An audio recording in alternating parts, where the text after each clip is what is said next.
हाँ, मुझे ऐसा लगता है थोड़ा डिस्कशन कर लेते हैं। 2014 में जब बीजेपी की सरकार बनी तो हमारे प्रधानमंत्री ने बोला था कि वो वीआईपी कल्चर को ख़त्म कर देना चाहते हैं, लेकिन ये सब एक दिखावा है। सरकारी गाड़ियों से लाल बत्ती हट ज़रूर गई है, लेकिन आज भी हमारे देश में वीआईपी कल्चर जैसा का तैसा एग्जिस्ट करता है। जैसे आपने एक कहानी सुनी होगी कि रान्या राव एक कन्नड़ फिल्मों की एक्ट्रेस हैं। वो बेंगलोर एयरपोर्ट पे 14 किलो सोने के साथ में पकड़ी जाती है। अब एक एक्ट्रेस के अंदर इतना कॉन्फिडेंस कहाँ से आया कि वो 12 किलो सोना एयरपोर्ट की हाई सिक्योरिटी से बाहर ले जाएंगी और भी बड़े आराम से, किसी को पता ही नहीं चलेगा।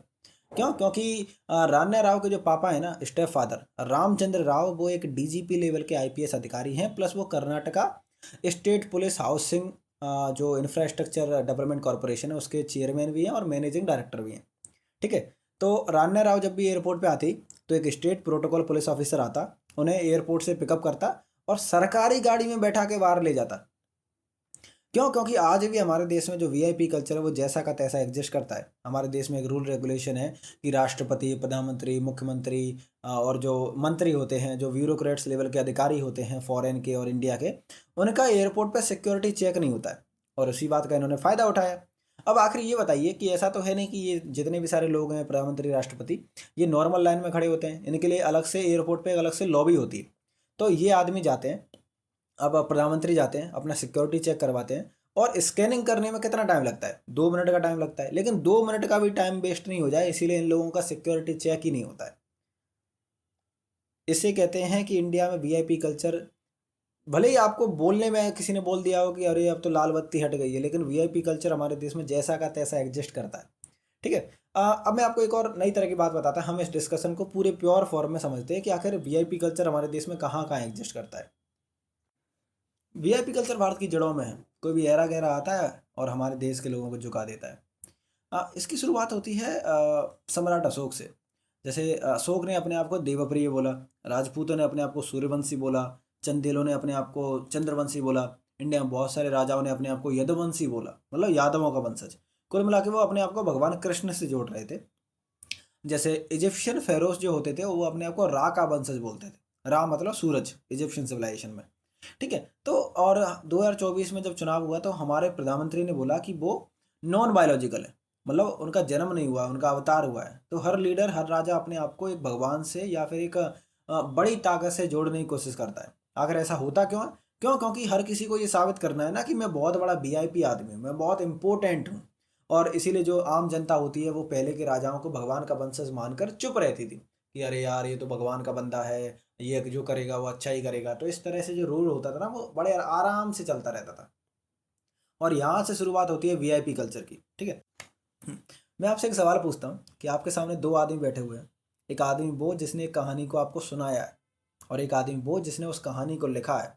तो आप उन दोनों आदमियों में से किस आदमी को अपना टीचर बनाओगे, किस आदमी को अपना गुरु बनाओगे? आप कहोगे जिसने उस कहानी को लिखा है मैं उसे अपना गुरु मानूंगा। तो आप ये बताइए कि रामायण, महाभारत, भगवत पुराण जैसे ग्रंथों को पढ़ने वाले बागेश्वर धाम या अनुरुद्धाचार्य, सदगुरु जैसे लोगों को आप अपना गुरु क्यों मान रहे हैं? भाई ये लोग तो पढ़े पढ़े मतलब जो पढ़कर एक लिखी हुई किताब को या ग्रंथ को पढ़ के सुना रहे हैं आपको। इन लोगों को ऐसा तो है नहीं कोई लिबरेशन प्राप्त हो गया हो। ठीक है। तो यहाँ से एक बेसिक बात हम समझने की कोशिश करते हैं कि इंडिया के लोग चाहते हैं कि कोई इंपॉर्टेंट आए उनके ऊपर राज करे। क्यों? क्योंकि हमारे देश के लोगों के अंदर, उनके दिमाग के अंदर ये भर दिया गया है कि आप लोग तो कमज़ोर लोग हो लेकिन एक वीआईपी आदमी एग्जिस्ट करता है। इंडिया के लोगों को लगता है कि कल की भगवान का अवतार होगा, उसके बाद उनके सारे दुख दूर हो जाएंगे। जैसे जब भी आप इतिहास पढ़ते हो तो आपको पढ़ाया जाता है कि Alexander the great, Akbar the great, Ashoka the great Britain. भाई देखो, इतिहास पढ़ने वाला मैं डिसाइड करूंगा ना कि ये राजा महान थे या नहीं थे। आप क्यों बोल रहे हो कि the great the great the great? जैसे ये बोलते हैं कि अलेक्जेंडर एक ग्रेट राजा था। अरे भाई, अलेक्जेंडर वो आदमी था जिसने इंडिया पे अटैक किया था आज से 2400 साल पहले। अलेक्जेंडर वो आदमी था जिससे चाणक्य और चंद्रगुप्त नफरत करते थे। मतलब अलेक्जेंडर चाणक्य और चंद्रगुप्त का दुश्मन था। तो ऐसे आदमी को मैं महान क्यों बोलूंगा? जैसे आपको बोलते हैं कि अलेक्जेंडर ने दुनिया को जीता था। अरे भाई, अलेक्जेंडर ने ग्रीक से लेकर आज के टाइम के इजिप्ट, पाकिस्तान, अफगानिस्तान के एरिया को जीता था। अब इतना ये पूरा एरिया है ना, इसे दुनिया का एरिया तो नहीं बोल सकते ना, ये तो एक छोटा सा हिस्सा है। फिर ऐसा क्यों बोला जाता है कि अलेक्जेंडर ने दुनिया को जीता था, सिकंदर दुनिया को जीतने वाला था? ये आपके दिमाग में भरी हुई बात है। जैसे आपसे बोला जाता है कि अशोका द ग्रेट, अशोका ने बुद्धिज्म का प्रचार किया इसीलिए इंडिया में इस तरह रिप्रेजेंट करा करा जाना चाहिए कि अशोका ग्रेट था ना। अशोका वो राजा था जिसने राजा बनने के लिए अपने सारे भाइयों को मार दिया था। जैसे आपसे बोलते हैं अकबर द ग्रेट, अकबर धर्म के लिए बहुत ज़्यादा न्यूट्रल आदमी था। तो मैं आपको बताता हूँ कि अकबर को ये लोग महान क्यों बोलते हैं। ठीक है, देखो अकबर से पहले के जितने भी राजा थे ना, जैसे ममलूक, तुगलक, खिलजी, लोदी, बाबर, और अकबर के जो बाद के राजा थे जैसे शाहजहां, औरंगजेब, आदिल शाही, दक्कन सल्तनत के जो मुस्लिम राजा थे, ये जितने भी राजा थे ये बहुत ज़्यादा कट्टरवादी थे। इनका एक प्रीमियम फोकस था कि इंडिया को एक इस्लामिक कल्चर वाला देश बनाना है। ठीक है, ये हमारे सनातनी कल्चर को ख़त्म करना चाहते थे, बेसिक प्रीमियम यही है। तो अकबर इन सारे हरामजादे लोगों में से एक न्यूट्रल आदमी था। अब एक आदमी, अगर देखो बहुत सारे बेकार आदमियों में एक आदमी न्यूट्रल है, तो उस आदमी को महान तो नहीं बोल सकते ना कि अरे यार ये आदमी बहुत महान है। एंड अगर आपसे बोला जाता है कि द ग्रेट ब्रिटेन, 1943 का टाइम चल रहा था, इंडिया में बंगाल में अकाल पड़ता है, और उस अकाल में 30 लाख लोग मरते हैं। क्यों? क्योंकि जो खाना हमारे लोगों का था, जो खाना हमारे देश के लोगों को मिलना चाहिए था, वो खाना अमेरिका और ब्रिटेन की सेनाओं ने खाया था। और उसके बाद इंडिया का तो कोई आदमी ब्रिटेन को महान बोल ही नहीं सकता, ये एक बहुत सिंपल सी बात है। तो एक्चुअली में क्या है कि हमारे देश में वीआईपी हो नहीं रहे हैं, वीआईपी पैदा करे जाते हैं। अगर कोई भी फॉरेन इन्फ्लुएंसर इंडिया के बारे में सिर्फ इतना बोल दे कि अरे यार मैं इंडिया से बहुत प्रेम करता हूँ, I love India so much, उसके बाद इंडिया के लोग, उसके जो फॉलोवर हैं, सब्सक्राइबर हैं, उन्हें 10 मिलियन से लेकर सीधा 100 मिलियन कर देते हैं। इंडिया के देश में एक यार क्वालिटी तो है, किसी भी फॉरेन इन्फ्लुएंसर का जो करियर है ना उसे बूप करवा सकते हैं। बस ये बोलना है कि आई लव इंडिया। देखो अगर आप बड़े ध्यान से देखोगे तो आपको ये समझ में आएगा कि हमारी सरकार वीआईपी कल्चर को ख़त्म करने की कोशिश कर नहीं रही है। जैसे हमारे देश में रोड डेवलपमेंट बड़े तेज़ी से हो रहा है, तो जब भी आप एक टोल प्लाजा क्रॉस करोगे ना, तो आपको एक बड़ा सा ग्रीन बोर्ड मिलेगा। ठीक है, उस बोर्ड पे बहुत सारे रूल रेगुलेशन लिखे होते हैं। तो national highway authority of India के हिसाब से राष्ट्रपति, प्रधानमंत्री, हाई कोर्ट के जजेस और बहुत सारे मंत्री, मुख्यमंत्रियों को टोल नहीं देना होता है। अब आप खुद सोचो कि 2,80,000 रुपये हर महीने की तनख्वाह है हमारे प्रधानमंत्री की, लेकिन वो आदमी 100 रुपये का टोल नहीं दे पा रहा है। 5 लाख रुपए महीने की तनख्वाह है हमारे राष्ट्रपति की, लेकिन वो टोल नहीं देंगे। क्यों? क्योंकि हमारे देश में वीआईपी कल्चर आज भी एग्जिस्ट करता है। अब आप बोलोगे अरे यार प्रधानमंत्री का बहुत बड़ा काफिला होता है, उनका टाइम वेस्ट हो जाएगा अगर वो टोल पे अपना टाइम वेस्ट करेंगे तो। लेकिन देखो ये जो प्रधानमंत्री या राष्ट्रपति जितने भी नेता होते हैं ना, ये चुनावों के समय पर एक जगह पे हफ्तों भर का चुनावी रैली निकालते हैं। एक एक प्रधानमंत्री एक विधानसभा क्षेत्र में पूरा पूरा दिन बर्बाद कर देता है रैली निकालने में। वो तो प्रधानमंत्री होते हैं ना, तो प्रधानमंत्री की कुर्सी पे बैठे हुए वो अपनी पार्टी का प्रचार करते हैं, तब इंडिया में किसी को नहीं लगा कि टाइम वेस्ट हो रहा है। और आज के टाइम पे तो फास्ट टैग का सिस्टम आ गया है, 10 सेकंड में टोल क्रॉस हो जाता है। 10 सेकंड का टाइम वेस्ट होता है। ठीक है, आप खुद सोचिए कि हाई कोर्ट के जजेस को टोल नहीं देना है, और हाई कोर्ट के जजेस की सैलरी कितनी है? 2,30,000। इंडिया में हाई कोर्ट में पिछले मतलब लगभग 1,80,000 केसेस ऐसे हैं जो 30 साल से पेंडिंग है। मतलब आम आदमी के 30 साल की कोई कीमत नहीं है, लेकिन हाई कोर्ट के जजेस का अगर 30 सेकंड का टाइम टोल प्लाजा पे बर्बाद हो जाएगा टोल देते हुए, तो अरे यार ये तो बहुत ज़्यादा बेकार बात हो गई। ठीक है, ये सब दिखावटी लोग हैं। इन सब लोगों ने अपने लिए बहुत अच्छा कल्चर बना के रखा है कि हम टोल नहीं देंगे। क्यों? क्योंकि प्रिविलेजेस लेना हर कोई चाहता है, और उस सिस्टम को नॉर्मलाइज कोई नहीं करना चाहता। ठीक है, सिर्फ सरकारी गाड़ियों से लाल बत्ती हट जाने से वीआईपी कल्चर खत्म नहीं होता। वीआईपी कल्चर आज भी जैसा का तैसा एग्जिस्ट करता है। इंडिया के लोग वो लोग हैं जो कहते हैं, इनसे पूछिए कि आप अमीरों को हेट करते हो, मतलब अंबानी अडानी ने देश को बर्बाद कर दिया, तो बहुत सारे लोग बोलेंगे कि हाँ यार उन्होंने बर्बाद कर दिया। मतलब अमीरों को नफरत सब कोई करता है, अमीर हर कोई बनना चाहता है। आप इंडिया के लोगों से पूछो कि हमारा देश ग्रो क्यों नहीं कर रहा है, तो बोलेंगे कि नेताओं ने हमारे देश को बर्बाद कर दिया। और उसके बाद कोई सांसद, विधायक या प्रधानमंत्री का फोटो उनके पास आ जाए ना सेल्फी लेते हुए, तो वो उसे स्टेटस पे अपलोड करेंगे कि आज मैं पूजनीय प्रधानमंत्री के मैंने दर्शन प्राप्त करी, मुझे बहुत ज़्यादा सौभाग्य प्राप्त हुआ। मतलब नेताओं के साथ फोटो स्टेटस पे लगा के फ्लेक्स करने के लिए सारी बातें हैं, और फिर ये कहेंगे नेताओं ने देश को बर्बाद कर दिया। तो ये दिखावटी लोग हैं, ये वीआईपी कल्चर में रहना चाहते हैं, ये इस तरह के कल्चर में जीना चाहते हैं। मैं आपको एक और तरह की बात बताता हूँ। जब एक प्रधानमंत्री, मुख्यमंत्री या कोई मंत्री एक विधानसभा क्षेत्र या एक जगह पर रैली निकालता है ना, तो कुल मिला के वहाँ पे सारी सड़कें साफ हो जाती हैं। जो नगर पालिका वाले होते हैं वो सारे गड्ढे भर देंगे, सारे ठेले ई रिक्शा हटवा देंगे। ठीक है, क्योंकि मंत्री जी के लिए सड़कें साफ होनी चाहिए भाई। मतलब नगर पालिका में काम करने वाले लोग आम आदमी होते हैं, लेकिन वो आम आदमियों के लिए कोई काम नहीं करना चाहते। जब मंत्री जी आते हैं तो सारी साफ सफाई करवा देंगे, सब कुछ साफ कर देंगे। क्यों? क्योंकि मंत्री को पता नहीं चलना चाहिए कि देश की स्थिति किस तरह की है। तो इसके बाद हम बात करते हैं अपने सनातन धर्म के बारे में। एक धर्म जिसने कभी पैसे की बात नहीं करी, एक धर्म जिसने हमेशा बोला कि मोह माया से दूर हो जाइए और जीवन को समझने का प्रयत्न कीजिए। उस धर्म के मंदिरों में वीआईपी दर्शन की व्यवस्था है। तो आपको सोचिए कि आखिर हमारे मंदिरों में वीआईपी दर्शन की व्यवस्था होती क्यों है? आप बोलोगे बहुत सारे लोगों को खड़े होने में दिक्कत होती है, अगर उन्हें जल्दी दर्शन मिल जाएगा तो लाइन में खड़ा नहीं होना होगा। तो मंदिर में उनके लिए एक अलग से लाइन बनाई जा सकती है ना, कि जिन लोगों को खड़े होने में, बैठने में, चलने में दिक्कत है ना, उनके लिए अलग से लाइन है, वो बड़े आराम से दर्शन कर सकते हैं। तो वीआईपी दर्शन की ये बात तो वैलिड नहीं है, ठीक है। लेकिन बहुत सारे लोगों के पास टाइम नहीं है। अगर आपके पास टाइम नहीं है, आप मंदिर जाके उस शांति को प्राप्त करने की कोशिश कर रहे हो, तो बिना समय दिए शांति तो प्राप्त होती ही नहीं है भैया। फिर आपको ऐसा क्यों लगता है कि वीआईपी दर्शन करने आप जाओगे मन, और जो पंडित जी हैं वो आपके नाम की अलग से एक पूजा और अर्चना करेंगे और फिर आपको पूरी शांति प्राप्त हो जाएगी? देखो, पैसे से सारी समस्याएं खत्म हो जाती, आप जीवन में खुश रह सकते हो, आप अपने गृहस्थ जीवन का सुख प्राप्त कर सकते हो। लेकिन पैसे से वो शांति प्राप्त नहीं होती जो मंदिर के अंदर प्राप्त होती है, जो आध्यात्म की शांति होती है। ठीक है, दोनों बातों में बहुत लॉजिकल डिफरेंस है। तो ये एक धार्मिक बात है, मैं बहुत ज़्यादा कुछ नहीं बोलूंगा, लेकिन वीआईपी दर्शन इंडिया में एक लॉजिकल रिप्रेजेंटेशन है कि हमारा धर्म किस रास्ते पे जा रहा है। वीआईपी दर्शन के बारे में हमारे उपराष्ट्रपति जयदीप धनखड़ जी ने भी बोला है, लेकिन मैं उन्हें कोट नहीं करूंगा क्योंकि मुझे उनकी बात पर कुछ ज़्यादा भरोसा नहीं है। क्योंकि वो बहुत सारे बच्चों के सामने स्पीच में बोलते हैं कि आजकल हमारे देश में एक नया फैशन आया है विदेश में पढ़ने का। अरे सर जी, जिनके खुद के बच्चे विदेश में पढ़े हों वो हमारे इंडिया के बच्चों को बोल रहे हैं कि अरे यार विदेश में पढ़ना बहुत बुरा होता है। जयशंकर जैसे मंत्रियों को आप देखिए, जयशंकर बोलते हैं कि this is the century of India, लेकिन जयशंकर का लड़का तो अमेरिका में रहता है। तो ये सब दिखावटी लोग हैं। अगर आप इनके भरोसे में चलोगे कि अरे यार ये तो बहुत बड़े मंत्री जी हैं, तो ये देश को बर्बाद कर देंगे और आपको भी बर्बाद कर देंगे भैया। आपको एक नए तरह की बात बताता हूँ, आप ये वाला फोटो पॉज करके देख सकते हो। ये 2015 में हमारी पार्लियामेंट कैंटीन का मेन्यू कार्ड है। इसमें चाय 1 रुपए की आती है और जो थाली है वो 12.5 रुपए की आती है। क्यों? क्योंकि हमारे देश में 2015 में सब्सिडी फूड दिया जाता था। मतलब जो खाना संसद में मिलता है ना, उस पर हमारे नेताओं को सब्सिडी मिलती थी। मतलब आप खुद सोचिए कि नेताजी जो फॉर्च्यूनर से आते हैं, जिनके सफ़ेद कपड़े कभी गंदे नहीं हो पाते हैं, तब तक तो वो कपड़े बदल देते हैं। और नेताजी को 12.5 रुपए की थाली दी जाती थी, उस सांसद को जो उस 12.5 रुपए की थाली को अफोर्ड नहीं कर सकता। बहुत गरीब लोग हमारे पार्लियामेंट में बैठे हुए हैं ना। अब मैं आपको एक बात बताता हूँ कि ये वाला आप मेन्यू पढ़िए। ये 2025 का पार्लियामेंट कैंटीन का मेन्यू है, आप आराम से पढ़ सकते हो। इस मेन्यू में बहुत सारी विचित्र बातें हैं, ठीक है। हाँ, इस मेन्यू कार्ड को जब आप पढ़ोगे ना तो आपको ये बात समझ में आएगी कि रोटी 3 रुपए की मिलती है। इंडिया में आपको रोटी कहीं भी 3 रुपए की नहीं मिलेगी।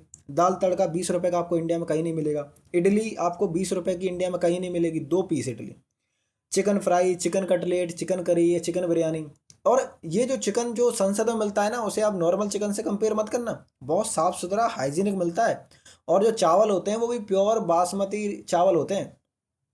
और वो चिकन बिरयानी संसद में 100 रुपए की मिलती है। उस स्टैंडर्ड की आपको इंडिया में सेम स्टैंडर्ड की चिकन बिरयानी बाहर 100 रुपए की नहीं मिलेगी। वहाँ पर 2 अंडों का मसाला, 2 अंडों का एग मसाला होता है ना। मैं अंडे वगैरह नहीं खाता, मैं चिकन नहीं खाता, मुझे पता नहीं है। लेकिन 2 अंडों का जो मसाला होता है, मुझे इतना तो ज़रूर पता है कि वो इंडिया में कहीं भी 25 रुपए का नहीं मिलता है। एक थाली वहाँ पे 100 रुपए की, आप कहोगे 100 रुपए की थाली तो बाहर भी मिल जाती है, लेकिन संसद की जो थाली का स्टैंडर्ड है ना, वो बाहर की थर्ड क्लास थाली से कंपेयर करने की कोशिश मत करना। बाहर तो आपको टूटे हुए चावल मिलेंगे और संसद में आपको प्योर बासमती राइस मिलेगा, एक एक चावल अलग हो जाता है। तो आपने कभी सोचा कि भारत के लोग दूसरे लोगों को इतना ज़्यादा इंपॉर्टेंस दे क्यों रहे हैं? क्यों? क्योंकि हमारे देश के लोग इनकॉम्पिटेंट हैं, अयोग्य हैं। क्योंकि जैसे आपको सोचिए कि जैसे चाइना में जब एक बंदा गोल्ड लेके आता है ना, तो उसकी जो इज्जत होती है वो नॉर्मल होती है। क्यों? क्योंकि वो अकेला आदमी नहीं जो गोल्ड जीत के आया है, उस जैसे चाइना में 40 लोग और भी होते हैं। इंडिया में गोल्ड लाने वाला एक बंदा, तो उसको तो वीआईपी मानना ही पड़ेगा। ठीक है। अब मैं आपको एक बात बताता हूँ कि भगवान होने और वीआईपी होने में क्या अंतर है। भगवान वो जो एक्स्ट्रा ऑर्डिनरी काम करे, जो हम इंसान नहीं कर सकते।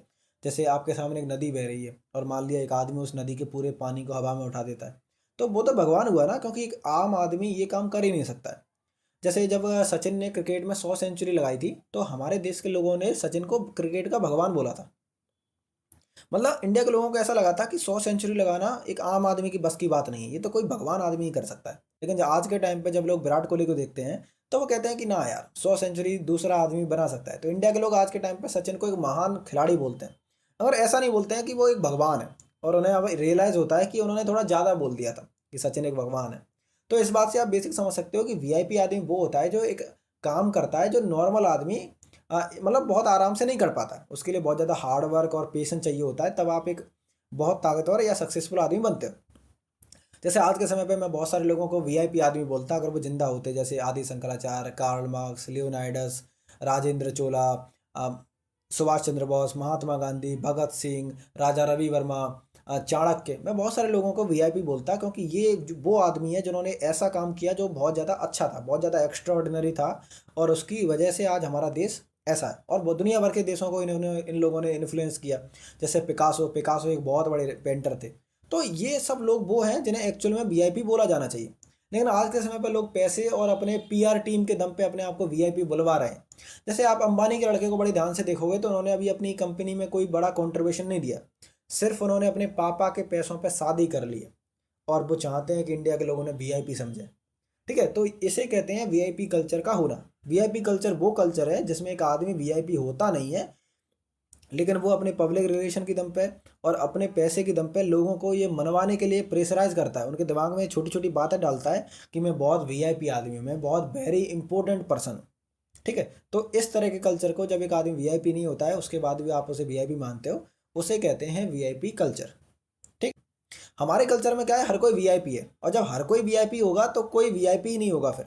ठीक है, जैसे माता पिता भगवान के रूप हैं, बच्चे भगवान का रूप होते हैं, बाद में वही बच्चों में से कुछ बच्चे बड़े होते हैं, क्राइम भी करते हैं। ठीक है, बहू लक्ष्मी का रूप होती है, बाद में उसी बहू के साथ में डोमेस्टिक वायलेंस करते हैं, उससे दहेज मांगते हैं, उसे पढ़ने नहीं देते हैं। ठीक है, पति परमेश्वर के समान होता है, बाद में उसी पति को उसकी पत्नी तलाक दे देती है, एलिमनी मांगती है और उसे मेंटली टॉर्चर करती है, और अतुल श्रीवास की तरह वो बंदा आत्महत्या भी कर सकता है। इंडिया में तो कोई कानून बने ही नहीं है जो पतियों को सेव कर सके। ठीक है, और जो बेटियां होती हैं वो घर की लक्ष्मी होती हैं, बेटियां तो पराया धन होती हैं।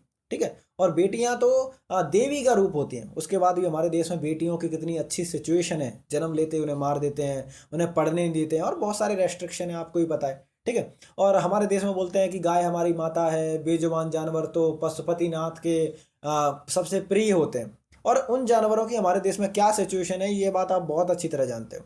ठीक है, तो हमारे देश में क्या है, हर किसी को हमने वीआईपी बोला, हमने बोला कि नदी हमारी माता है।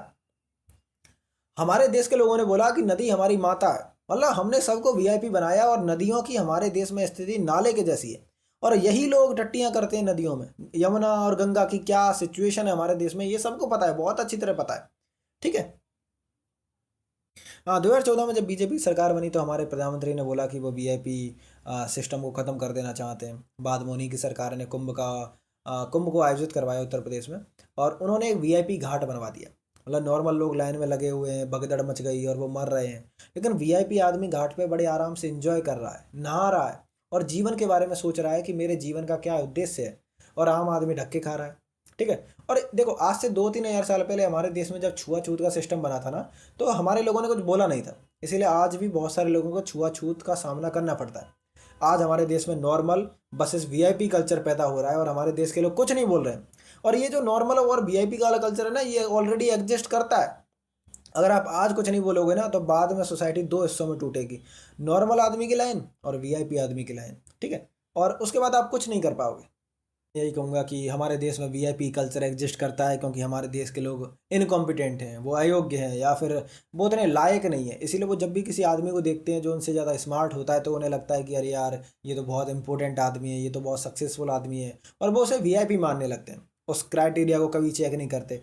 आपने इंडिया में बहुत सारे लोगों को बोलते हुए सुना होगा कि अब तो भगवान कल्कि का अवतार हो जाए, जिससे मैं अपने सारे दुखों से मुक्त हो जाऊं, मुझे मोक्ष की प्राप्ति हो जाए। तो इंडिया के लोग एक्चुअली में अभी सिचुएशन में काम करने के बजाय एक उम्मीद रखते हैं कि भगवान आएंगे और उन्हें जीवन में सारे सुख प्राप्त करवा देंगे। तो जब आप किसी दूसरे पे निर्भर होने लगते हो ना, तब आप हर आदमी में एक भगवान को ढूंढने लगते हो। आपको लगने लगता है कि ये आदमी बहुत ज़्यादा इंपॉर्टेंट है, और यहाँ से शुरुआत होती है वीआईपी कल्चर की। तो आपको सोचना पड़ेगा कि आप किस तरह के बिहेवियर को रखना चाहते हो। अगर आप इंडिया को ग्रो करवाना चाहते हो तो आपको बहुत सारे लॉजिकल पैटर्न्स को सोचना होगा, otherwise our country will become a failure, और अपन लोग कुछ नहीं कर पाएंगे।